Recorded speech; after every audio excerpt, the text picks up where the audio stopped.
arrajulu ma'a zawjatihi bisababi su'i dhanni yakunu talaqu, mume na mke wake kwa sababu ya kudhaniana vibaya katika ndoa yao, huenda ili jambo likasababisha talaka.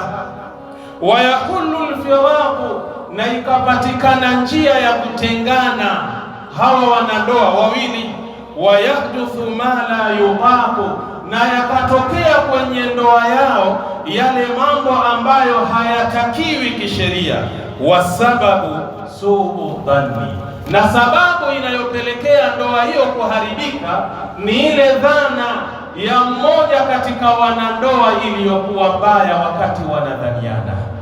Alladhi hadhara Allahu minhu, dhana ambayo Mwenyezi Mungu ameitolea tahadhari na onyo kwamba Muislamu hafai kumdhania mwenzake dhana iliyokuwa mbaya.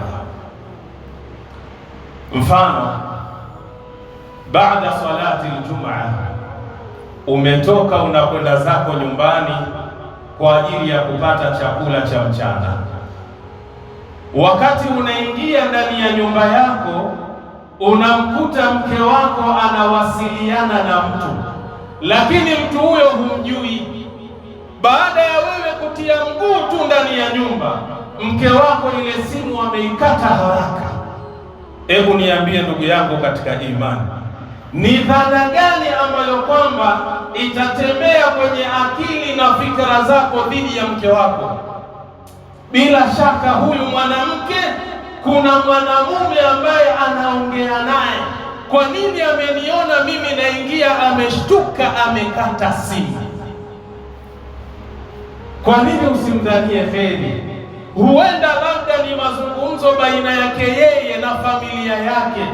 Mazungumzo yale hataki wewe uyasikie mume wake, ndiyo maana akaamua kuikata ile simu. Huenda anazungumza na mtu ambaye ni tofauti, wana maongezi yao kwa sababu ni watoto wa kike, akaamua kuikata. Huenda yale mazungumzo yengekuudhi wewe mume wake, ndiyo maana akaamua kuikata ile simu kwa haraka. Lakini swali, nini kinachofuata baada ya kumuona mke wako kakata simu kwa haraka? Lazima utamuuliza swali, ulikuwa unaongea na nani? Yule mwanamke ataanza kupatwa na kigugumizi, maneno hayatoki vizuri. Hajakaa vizuri, amekula kofi. Hajakaa vizuri, amepokonywa simu. Toa password, niangalia alikuwa unazungumza na nani. Mwanamke mshenzi wewe, mwanamke malaya wewe.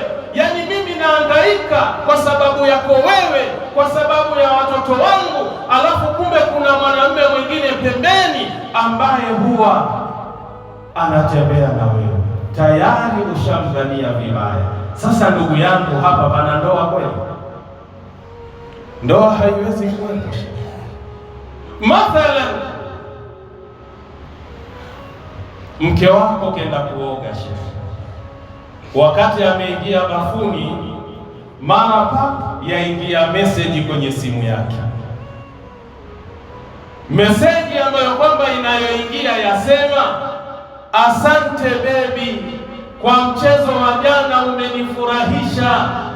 Mume wangu tangu anioe hajawahi mimi kunifanyia kitu kama hichi.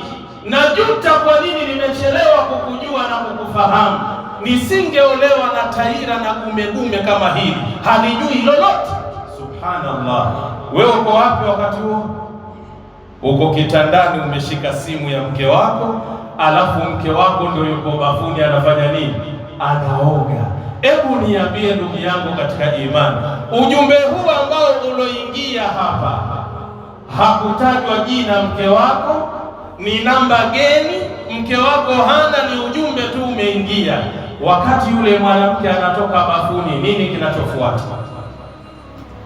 Ni mateke, ngumi, kufukuzana kwenye nyumba, malaya, nenda kwenu wewe, hufai. Baadaye unakuja kufahamika ukweli, ile message haikuwa ya kwake, imeingia kimakosa. Ushamtukana, ushampiga, ushamdhalilisha, ushamfanyia kila aina ya ubaya kwa kupitia dhana chafu na mbovu ambayo imetembea kwenye akili yako na vile vile imekutawala katika moyo wako. Ndio maana nasema dhana iliyokuwa mbovu kwa wanandoa ni miongoni mwa sababu zinazopelekea ndoa ile kuvunjika na kusambaratika.